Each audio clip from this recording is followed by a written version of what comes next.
नमस्कार दोस्तों, स्वागत है आप सभी का मेरे YouTube चैनल किस्सों का कारवां में। मैं हूं आपका दोस्त आनंद और लेकर आया हूं आपके लिए एक नया किस्सा। जी हां दोस्तों, आज हम बात करेंगे विक्रमी 1862 और 63 की।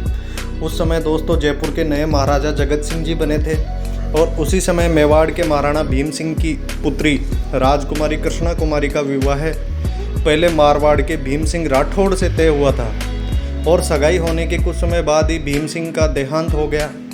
इस कारण भीम सिंह मेवाड़ ने अपनी पुत्री का रिश्ता जयपुर के महाराजा जगत सिंह से करने का निर्णय ले लिया। जब मेवाड़ महाराणा द्वारा यह निर्णय लिया गया तो भीम सिंह राठौड़ मारवाड़ के भाई मान सिंह राठौड़ को यह रिश्ता कतई पसंद नहीं आया। उसने कहा कि एक बार रिश्ता जब मारवाड़ से जुड़ ही गया है तो अब यह जयपुर से कैसे हो सकता है। और बात भी लाजमी थी, उस ज़माने में छोटी छोटी बात के लिए दोस्तों युद्ध हो जाया करते थे। तो ये तो आखिर अपनी आन की बात हो गई थी। हम मारवाड़ के नए राजा हैं, हम करेंगे राजकुमारी से विवाह, ये बात बोली मारवाड़ के मान सिंह जी ने। जब ये बात जयपुर महाराजा जगत सिंह को पता चली तो वो नाराज़ हो गए। अब मेवाड़ महाराणा के सामने अपनी अस्मिता का प्रश्न खड़ा हो गया कि आखिर करे तो क्या करे। हालांकि बाद में कृष्णा कुमारी को जहर दे दिया गया था और उसके बाद उसकी माता की भी हालत ख़राब हो गई थी। उस समय मेवाड़ बहुत ही ज़्यादा कमज़ोर स्थिति में था, वरना मारवाड़ की धरती कभी झुके ऐसा हो नहीं सकता। मारवाड़ के मान सिंह ने जगत सिंह जयपुर को युद्ध के लिए चुनौती दे डाली कि या तो युद्ध करो या फिर राजकुमारी से विवाह करो। इधर जगत सिंह पर भी इज्जत की बात आ गई थी कि रिश्ता वापस जा रहा था। इन सब के बीच मेवाड़ सुस्त था, उसे समझ नहीं आ रहा था कि आखिर वह करे तो क्या करे। मारवाड़ और आमेर की सेना आपस में लड़ाई करने वाली है।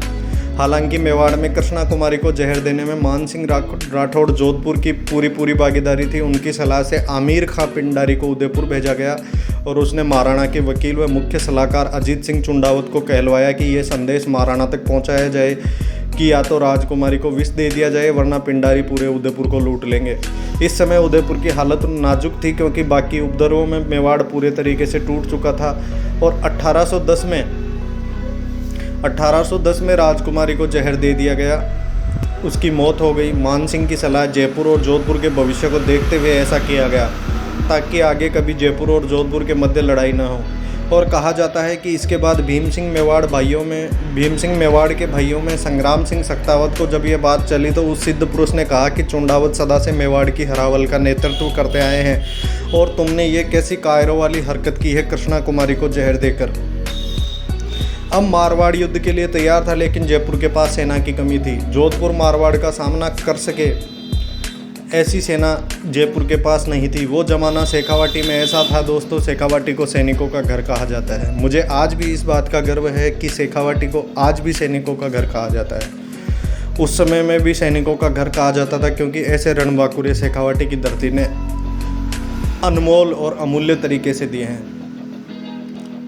जब ये बात इस ग्रंथ में मैंने पढ़ी तो मेरा सिर फक्र से ऊंचा हो गया कि मैं उस शेखावाटी की धरती पे जन्म लिया है और उंगलियां तेज चलने लगी लिखने के लिए।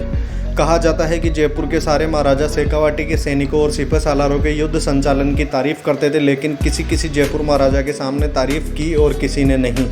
अब समस्या ये थी कि शेखावाटी के वीर और राजा सामंत तो जगत सिंह की कर प्रणाली से पहले से परेशान थे और जो ताजमी सरदार थे वो जगत सिंह की मदद के लिए आना नहीं चाहते थे। और जयपुर राजा जगत सिंह को शेखावाटी की हरावल से अच्छा लड़ाका कहीं नहीं मिल सकता था।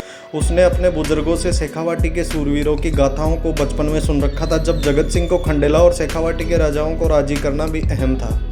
इसी दरमियान खंडेला के दोनों राजा उसकी कैद में थे जब खेतड़ी के राजा अभय सिंह ने महाराजा जगत सिंह को याद दिलाया कि रायसलोत शेखावतों को इस युद्ध में शामिल किया जाए क्योंकि उनसे अच्छा हरावल संचालन अपनी पीढ़ियों में आज तक कोई नहीं कर पाया है और वो तो केवल हरावल के दम पर ही अपनी जीत दर्ज कर देंगे, बाकी युद्ध का तो परिणाम बदल देंगे। जगत सिंह के पास तो इसके अलावा अब कोई चारा ही नहीं बचा था। जब खेतड़ी महाराजा ने यह सलाह दी तब खंडेला के दोनों राजाओं को मुक्त कर दिया गया और खाटू में मिलने के लिए कहा गया। लगभग एक दशक बाद वो राजा मुक्त हुए थे। राजा नरसिंह दास के दादा वृंदावन दास जो अपने जीवन को एकांतवास में बिता रहे थे और अपने पुत्र की मुक्ति का संदेश सुनकर राजी हो गए और उत्साह से भर गए। 80 साल की उम्र में भी बताया जाता है कि राजा वृंदावन दास ने अपनी इस उम्र का लिहाज न करते हुए कमर पर तलवार बांधकर युद्ध के लिए खाटू पहुंच गए थे।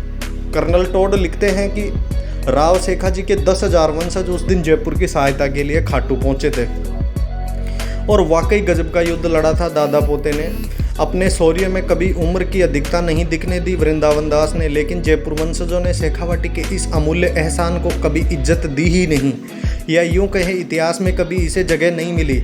वरना कर्नल टोड जैसे अंग्रेज ने भी शेखावाटी को द लैंड ऑफ वॉरियर्स लिखा था। आज भी जब ये चीज़ें मैं पढ़ता हूँ इतिहास की किसी किताब में, तो मुझे गर्व होता है कि शेखावाटी को कर्नल टोड जैसे बाहरी लेखक ने भी द लैंड ऑफ वॉरियर्स लिखा। जयपुर जोधपुर की इस मुठभेड़ में परबत्सर के पास गिंगोली की घाटी में हुई, जिसे राजपूताना के इतिहास में अस्मिता का युद्ध या गिंगोली का युद्ध कहा गया। यह युद्ध 1807 ईस्वी में लड़ा गया। अपने राठौड़ सामंतों के विश्वासघात के कारण मान सिंह पराजित होकर जोधपुर दुर्ग में जा बैठे। जयपुर की सेनाओं ने जोधपुर नगर को घेर लिया। खंडेला के राजाओं की सेना बालसमंद झील के पास डेरा डाले हुई थी। यह युद्ध कई महीनों तक चला। युद्ध में तोपों के गोलों से वर्धवीर वृंदावन दास मारे गए और उसी युद्ध में उनके पुत्र नरसिंह दास घायल होकर मारे गए। उन दोनों दादा पोते का दाह संस्कार मंडोर के बाग गार्डन में मंडोर बाग में किया गया, जहां जोधपुर के कई राजाओं के थड़े अभी भी बने हुए। नरसिंह दास के बालक पुत्र अभय सिंह को खंडेला से शीघ्रतापूर्वक लाने का जिम्मा रायपुरा के ठाकुर हनवंत सिंह ने उठाया और उसके बाद अभय सिंह को खंडेला के बड़े पाने का राजा बनाया गया। तो दोस्तों, आज आपने सुना गिंगोली परबत्सर का युद्ध, जिसके अंदर जगत सिंह को कैसे शेखावत रणबांकुरों की आवश्यकता पड़ी और इस युद्ध के अंदर कैसे उन्होंने मारवाड़ की सेना को पराजित किया। और कहा जाता है कि दोस्तों, जब यह युद्ध हो रहा था, उस युद्ध के अंदर इसका जो युद्ध गति थी वो देखने लायक बनती थी। और अगले किसी किस्से में हम शेखावाटी के और नए किस्से को लेकर प्रस्तुत होंगे। तब तक के लिए नमस्कार। और जगत सिंह को गिंगोली परबत्सर युद्ध में जीत मिली, इसका पूरा श्रेय शेखावाटी के सैनिकों को जाता है। अगर आपको मेरे इतिहास के शेखावाटी के किस्से अगर आपको पसंद आते हैं तो मेरे चैनल को लाइक, शेयर और सब्सक्राइब अवश्य कीजिए। धन्यवाद दोस्तों।